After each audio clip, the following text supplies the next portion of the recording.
What an honor it is to be here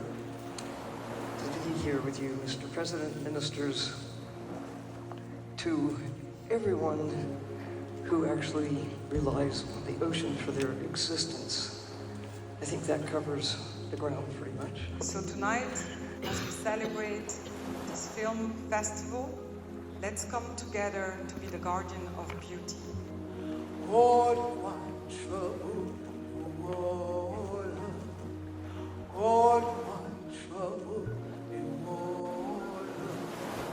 God watch over the world. Esteemed guests, dear friends, ladies and gentlemen, welcome to Greece.